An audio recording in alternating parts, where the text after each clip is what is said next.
Hello and welcome back to the channel. As always, I'm your host, Morgan. Before we dive into the topic, I apologize in advance if you can hear my fans going in the background. Despite the fact that it's October, summer still won't get the hint and leave Southern California, so my room is approximately 1,000,000 degrees. My AC tends to struggle a little bit and I don't want to melt, so we're gonna deal with fans.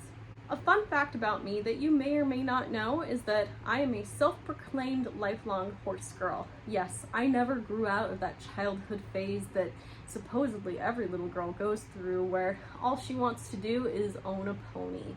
Before I could even walk, my aunt popped me up in the saddle, and by the time I was 3, I was entered in some lead line classes at some local horse shows. The horse showing thing never really stuck, but I did eventually get my own pony, so that's a cool thing there. I'm still not really into that whole show world, but I do like putting around with my little lady, and we do have some medium-ish plans for the future. But I digress because this video is not about me being a horse girl. But like any millennial horse girl or horse enthusiast, the movie Spirit Stallion of the Cimarron did instill within me a deep love of the American Mustang. And that love has prevailed to this day. But as I've grown up, I've taken some courses at the college level, focused heavily on conservation and ecology, and I have learned that preserving North America's ecosystems and preserving our wild Mustangs is not as simple as it might seem on the surface. And since I am part of that horse person community, I do follow the discussions on various social medias, it has come to my attention that Mustang management is something that we've been talking about again, at least on Horse Person United States side of things. I did do a video centered around Mustangs in the past, but it looks like I've got some notes here, so I think it's time for everyone to grab their snowflake drink of choice and let's get into this. What exactly is a Mustang? A Mustang is a North American breed of horse that descends from the Spanish horses brought over in the 1500s, back when Spain originally began to settle North America. Over the years, these horses have crossed with other breeds, both brought over to America and developed here, so their breed standard, as it were, is not as specific as, say, your thoroughbreds, your quarter horses, your Andalusians, any other breeds that you can think of. Mustangs can come in any color or pattern thanks to those diverse bloodlines, but they do have at least a height that is average. They tend to be on the smaller side, averaging between 13 to 15 hands. Before we move on, I'm sure some of you are thinking, what the heck is a hand? And don't worry, I'm gonna tell you so that we all understand what we're saying here. A hand is a unit of measurement that we crazy horse people use. 1 hand is equivalent to 4 inches. We measure horses in hands from the ground to the top of the withers. The withers is kind of that pointy part above the shoulders at the base of the neck. We do not measure to the top of the head, we measure to the top of the withers. Why? You're gonna have to ask someone else, because I'm sure I've been told, but I just know that that's how we do things. And I know that my little mare is approximately 14.2 hands, so that means that from the ground to the top of her withers, you're gonna take that 14, multiply it by 4, and then add 2 more inches, and that's about how tall she is. I could have done the math for you here, but I didn't write it out, and I don't feel like doing it in my head. So if you want to do it and pop it into the comments, kudos to you. You earn a gold star if you do that. Moving on. Mustangs are considered a wild or free-roaming breed, but it is important to note that they are still part of the domesticated horse species Equus. And since they are part of the domesticated horse species, if you're going to have an academic discussion, the term wild is not technically correct. If you're going to be more accurate, you should use the term feral, because if you are having an academic discussion about wildlife and you use the term wild, it implies that it is a wild, non-domesticated species. However, if you use the term feral or in this case free roaming, most people that study the Mustangs in North America understand that free roaming is something that I see in the academic discussions about them as well. And it is explicitly written into the legislation about them, but we'll get into that a little bit later here. So you would want to use feral or free roaming is my point here. Now, for the purposes of this video, I will use wild or free roaming because colloquially that's what we use, and in my everyday discussion, I'm not that exhausting where I insist we must use feral because that is what is academically correct. But every time I do point out that feral is technically the term we should use, I do have someone tell me that I'm exhausting or snobbish, and it's not exhausting, it's not snobbish, it's just accurate. But I am willing to see that since this is not a formal academic setting, wild or free roaming is fine. I just like to make that point that technically feral is what they are, not wild. So let's move on because I could get on that soapbox for quite a while if you let me. And we would like to note here, since we are moving on, that Mustangs are considered an important symbol for the American West. Think those Wild West era with the cowboys, and if you've seen the movie Hidalgo, then Mustangs are a big part of it. Obviously Spirit, Stallion of the Cimarron is about Mustangs, and Mustangs are very culturally important to a lot of Native American nations. Any of those ones known as horse people, they're probably very important to those people. So to both Native Americans and those of us who are not Native Americans, Mustangs are culturally important in one way or another, at least as symbols of the Wild West. Before we move on, a quick note here is that Mustangs are not the only free roaming equid in the United States.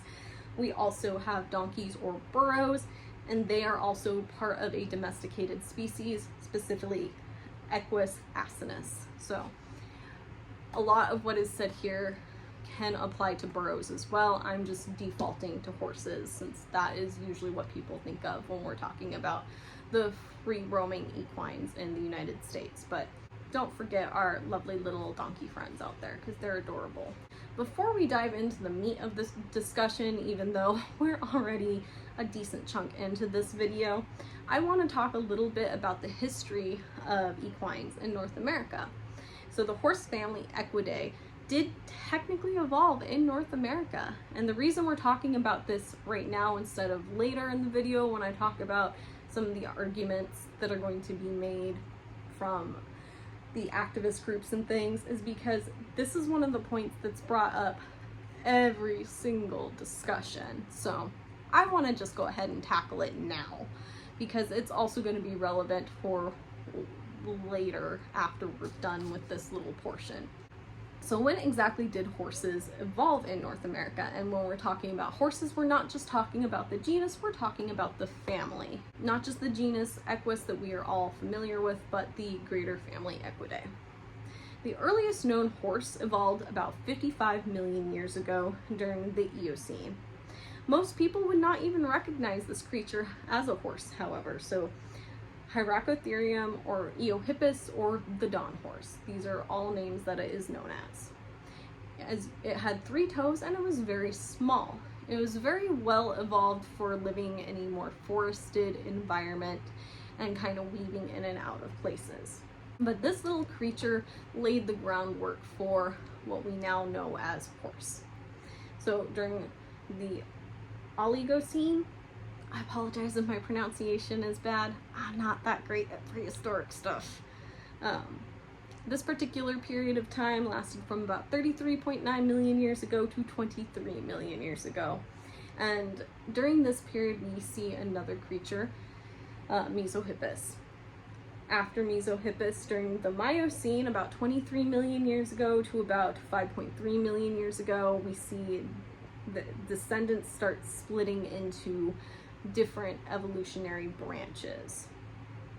The important branch for the modern horses was represented by a creature known as Parahippus, and this creature was better adapted to grazing on the grasslands that were evolving during that time in North America.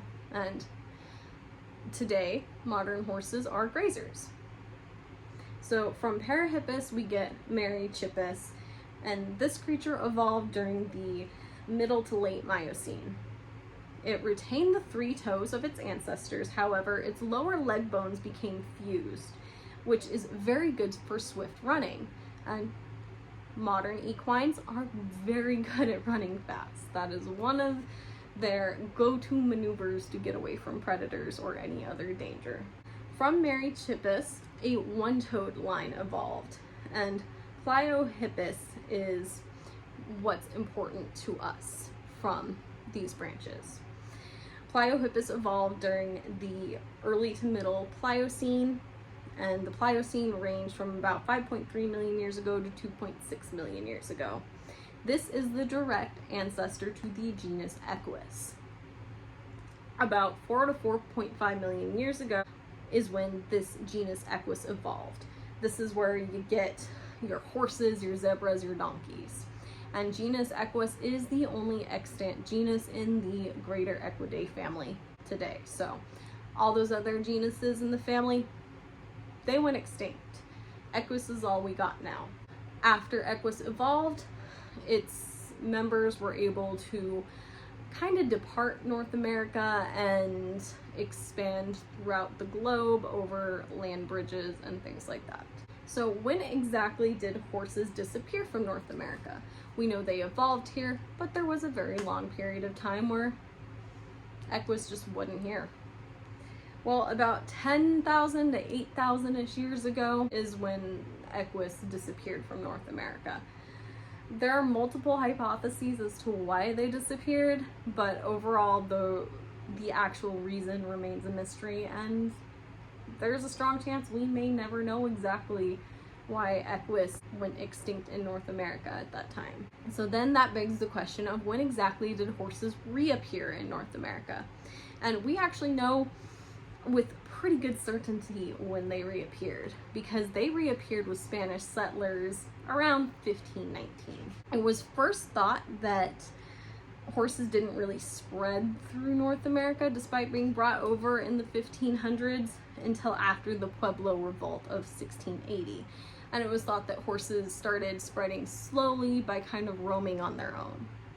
There is, however, some newer research that does happen to corroborate some oral traditions from the Native American nations that are considered horse people that suggested that horses had actually spread through trade routes by the early 1600s, so quite a bit earlier than we first thought they had spread throughout North America.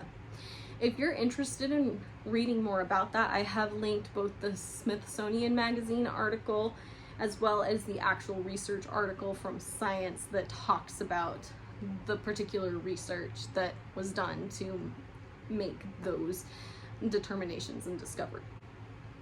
So, this now begs the question, are modern horses native to North America?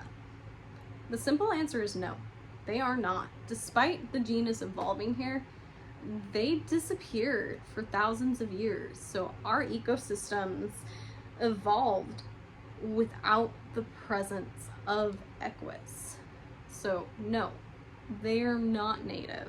Genus Equus has only been back in North America for about 500-ish years, so they're not native. At best, they may be naturalized, and at worst, they may be invasive. Personally, I would probably argue that they're somewhere in between naturalized and invasive. I don't think it's exactly that black or white with them, but we can talk about that a little bit later. Before I move on, I do need to note that there are some self-proclaimed activists that do allude to the research I mentioned a few moments ago, and suggest that it may mean that horses never disappeared from North America, that because this research did conclude that they spread earlier than we originally thought they did, that just means they never went extinct, that they've been here this whole time. But I presume that the people making those claims did not actually read the articles, or if they did, they either grossly misunderstood them or are outright lying about what they said and are kind of assuming that the people that they're trying to convince are not going to do their homework and also look up and read those articles, which unfortunately is pretty common. So the articles that are linked, if you want to go read them, I suggest you do. Not only is it fascinating, I want you to always do your homework and always fact check people, because that's part of being informed, is also checking sources. Those articles, all they're saying is that horses were widespread about 80 years sooner than we previously thought, and that they were spread through trade routes, not just roaming on their own, like, again, previous hypotheses. Let's move on. So, when and why did Mustangs become protected in the United States? Because they are protected. And again, when we're talking about Mustangs, we're talking about the burros too. So our wild, free-roaming horses and burros. So in 1971, Congress passed the Wild Free-Roaming Horses and Burros Act. This act states that Congress finds and declares that wild, free-roaming horses and burros are living symbols of historic and pioneer spirit of the West, that they contribute to the diversity of life forms within the nation and enrich the life of the American people, and that these horses and burros are fast disappearing from the American scene. It is the policy of Congress that wild free-roaming horses and burros shall be protected from capture, branding, harassment, or death. And to accomplish this, they are to be considered in the area where presently found as an integral part of the natural ecosystem of the public lands. Basically, they were protected for their cultural and historical value, not necessarily because they're a native species. Is this a bad thing? No. As I stated before, I love Mustangs and I do support them being protected to some degree. However, in the years since this article has passed, it has been amended to allow for management of the horse and burro populations in the United States. The agency that manages these populations is the Bureau of Land Management, or BLM. What exactly is the Bureau of Land Management, or BLM? We're just going to go with BLM for the rest of this video. The BLM is an agency that manages some of the public lands in the nation to ensure the health, diversity, and productivity for generations to come. And that is part of their about page on their own website, and all of their sources are linked down below as well. The BLM is not the only land management organization in the United States, but it is the one that is in charge of the wild Mustangs and burros. So we don't need to talk about the Forest Service and stuff. We're just talking about the BLM today because that's what's relevant here. Are they perfect? No. Are they evil? No. Like any organization, government or otherwise, there are going to be some good parts and some bad parts. So bear with us here. Why do those horse and burro populations need to be managed at all then? Well, there are just too many horses and burros on too little land available to them. As of March 1st, 2024, the combined population of wild horses and burros in the United States is estimated to be 73,520 individuals, and the sustainable population, based on research done by ecologists and things like that, would be about 26,785 individuals. So bit of a discrepancy there. So they are a bit overpopulated. This is one of the things that, again, activist groups will dispute a lot. They disagree with these numbers, but there's a lot of science that goes into it, and the sources and things are also available on the BLM's website. The relevant pages I do have linked down below, so it's easy to find for you. There were other studies that I was looking at from scholarly sources that I didn't end up really heavily using here, so I don't have them linked down below, but a quick Google Scholars search will bring them up for you, and I'd be more than happy to dive into those in future videos too, because I am a freak that likes reading research papers and dissecting them for you guys. So let me know if something like that would be interesting to you, or I might just do it here anyway because this is my channel, so F it. If I want to do it, I'll do it, and if I have time to do it. Continuing on here, before I got on that lovely little tangent, as I do so love to do, despite them being overpopulated, horses compete with our native wildlife, and we do have large megafauna that directly competes with the horses. We have things like bison and pronghorn antelope that did evolve here over those thousands of years that horses were absent and are a big part of our ecosystem. So, and they are direct competition for horses. Now, one argument that we'll see there is that, well, they're in the grasslands and horses aren't even really in the grasslands. That's not where those populations are. It's like, okay, well, they're still competing with our deer species then. Like, it's not ideal for the horses where they are primarily, and it wouldn't be ideal if they were on the prairie either. And kind of going on from that they're competing with our native species, horses have no natural predators here in North America. Yeah, they can be preyed upon by our large predators like your mountain lions and your bears, but they are not the primary food source for those predators. Whereas if you look at wild equine species like zebra in Africa, they do have natural predators. That's just not a thing here because horses didn't evolve here. That's just how it is. And then we also see things like on these public lands where the horses are, ranchers have grazing rights for their livestock. And a lot of that land directly competes with the horses as well because they're trying to graze their cattle and other livestock on this land that they have the right to use. And they kind of see the wild horses and burros as pests. Now, this is a contentious issue for the ranchers and the wild horse activists. Obviously, there's no easy solution to it because when you're talking to someone that just sees the wild horses as pests, taking food out of their livestock's mouths, it's kind of hard to get them to see the value of keeping those animals alive.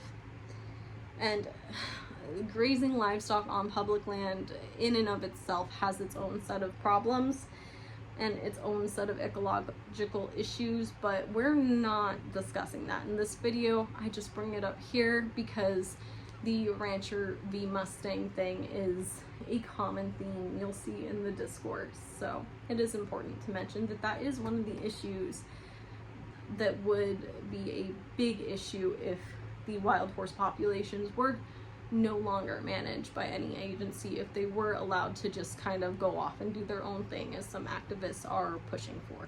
So how exactly does the BLM manage these populations? Well, there are multiple ways. The most common way is these helicopter roundups of excess horses. And there's also medications that they use to manage the fertility rates and kind of, it's basically birth control. So it helps to slow down how often the foals are born. A foal is a baby horse for those of you that don't know. But let's talk about roundups first. So I have linked an article down below that does walk through a day of a roundup with photos, and it is a fairly, I find it a more non-emotional source than what you'll usually see, because usually when you're looking for sources on roundups, it comes from these activist groups that are very emotionally charged with the goal of making the roundup seem inhumane and the worst thing in the world. So the article that I linked down below is from Colorado Public Radio, and I do think that they did a good job staying fairly neutral in the tone. They do use helicopters to round up the horses into temporary holding pens. These roundups do not occur during peak foaling season in an effort to keep the very young baby horses as safe as possible. These roundups will also be halted due to extreme heat or cold, and that high and low temperature is species dependent, whether they're going after burros or horses, because burros are a little bit more hardy than horses are. There are vets on site to handle any emergencies during the roundup, as well as assess the well-being of the animals that have been rounded up. Once the horses have been rounded up, they will be freeze branded. Mustangs, they're branded on their neck, and the symbols have specific meaning. You can go on the BLM's website and learn how to read the brands, which is pretty neat. It has information like the approximate age of the horse when it was rounded up and the area that it was rounded up in. And if you know what the symbols mean, you can basically look at any brand and know quite a bit about that horse or burro. Burros get branded as well. Once they're freeze branded, they'll also be vaccinated, and then they'll be put into holding facilities to await adoption. So there are measures that are put into place in an attempt to ensure that these animals go to good homes, and one individual can only adopt, I believe, 6 horses within a calendar year, and you have to retain ownership for a particular amount of time before paperwork gets released to you, and things like that as well. There are other types of purchase available too that are more specific to older horses or horses that have been in the system for longer awaiting adoption. But if you want to get into the intricacies of all of that, again, I highly recommend you go to the Bureau of Land Management's website to learn more. Some horses are also sent into programs where prison inmates will gentle them, and then they'll be adopted out from there after they've already learned some stuff. And then there's also things like the Extreme Mustang Makeover, where professional trainers have a set amount of time to take a Mustang and teach it all sorts of things, and then there's a big show at the end of it, and then the horses are auctioned off as well to good homes. Let's talk a little bit about the fertility management medication. So it's like basically a birth control dart. They go out, they dart the mares, and then it prevents excess amounts of foals from being born, and it just helps control that population growth. There are some issues with that as well. It's not always easy to get to the horses to dart them, so in a lot of cases it is considered that the helicopter roundups tend to be the more efficient and less traumatic form of population management. But since we just talked about that, let's talk about the controversies that you see pop up in these online discussions a lot. Because I already know that because of some of the things that I've said in the last couple of minutes, if certain individuals or groups of individuals have watched this video for that long, you may see some of these comments down below because they may or may not continue watching past that. Horses are sometimes injured or even killed during these roundups, and this is just an unfortunate thing that happens. Horses are flight animals, and they can panic, resulting in some serious injuries and death. It's always very sad when we hear about foals being trampled to death or horses breaking their necks if they've launched themselves into the panels or something, and that is unfortunate. But conservation of any animal, not just horses, is not pretty at all times.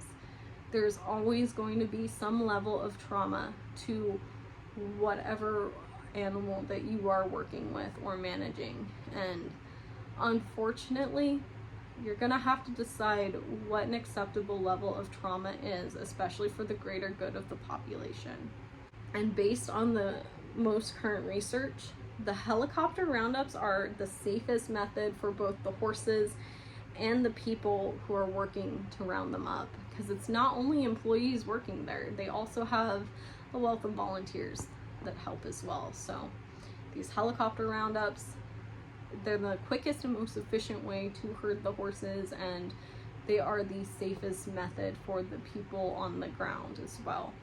Because if you went the traditional saddle up, round them up method, one, that can take a lot more time, and two, you're putting yourself and your horse at risk as well in that situation. So unfortunately, as much as some people would like you to believe, these helicopter roundups are the safest method and least stressful method currently available. Of course the horses are going to get afraid. It's a scary thing, but it's not the absolute worst thing that could happen to them. Another controversy is that Mustangs have been found in kill pens, fueling the rumor that the BLM sells directly to kill buyers. Now, horse slaughter is illegal in the United States, and the BLM does not adopt or sell to known kill buyers. There are also mechanisms in place to avoid Mustangs from ending up in kill pens. Unfortunately, it is impossible to 100% eradicate the dangers of horses ending up in kill pens. And these kill buyers do know that bleeding hearts will pay a fee to save horses from being shipped over the border to either Canada or Mexico to go to slaughter.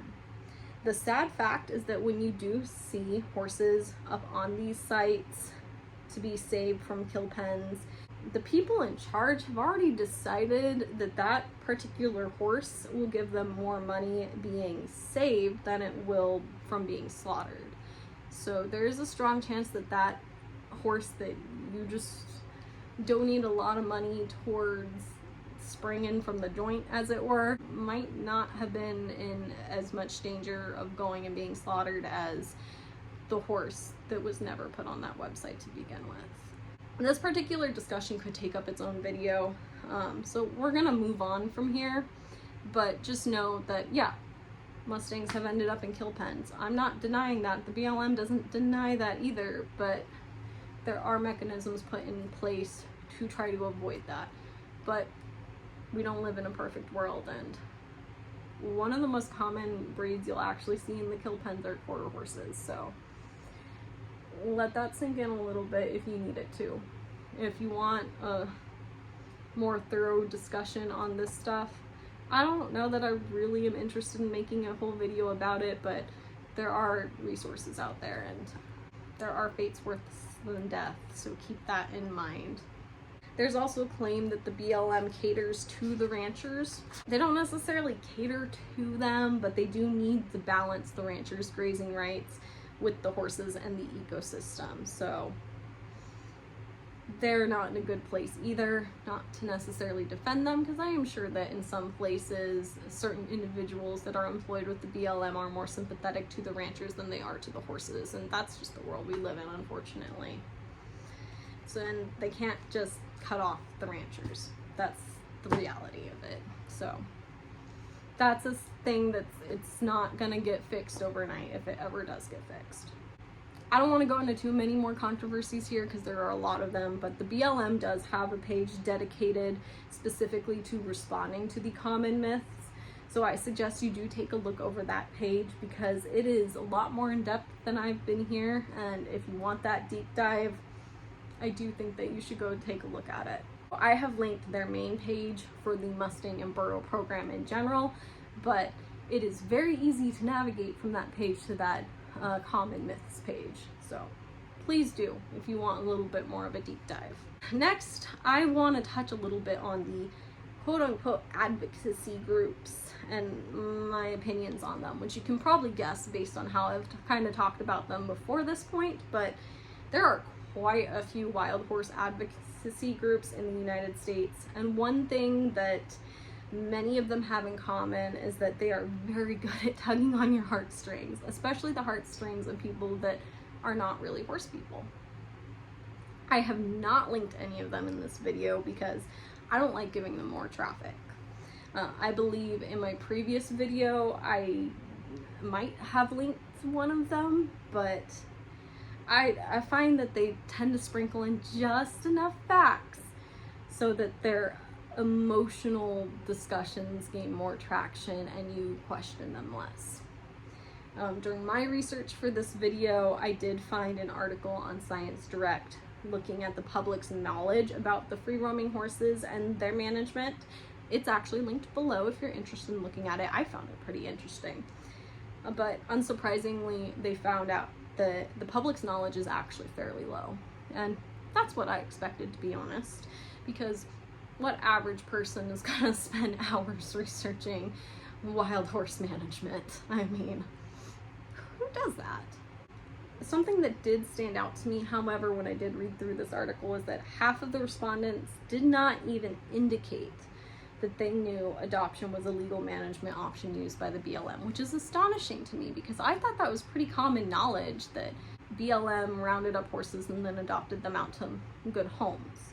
But I guess if the study shows anything, I guess half-ish of people don't know that. And then a few respondents also indicated that they thought euthanasia was a legal management option. And it's worth noting that euthanasia as a management option for Mustangs has been banned for a while now. So if anyone tells you that, oh, the BLM just rounds them up and kills them, no, they don't. That's not an option that they're allowed to do. But it's worth noting that there are fates worse than deaths. But that's not me advocating for that to be a thing again. Like, the idea of that makes me sad. But yeah, let's move on from there. It does seem to me in general that these activist groups are kind of counting on the ignorance of the public. And they want to push their own ideas of what they think management should be, and overwhelmingly their idea of management is just leave them be, let them do their own thing. And as we discussed in why they need to be managed, that's a very bad idea.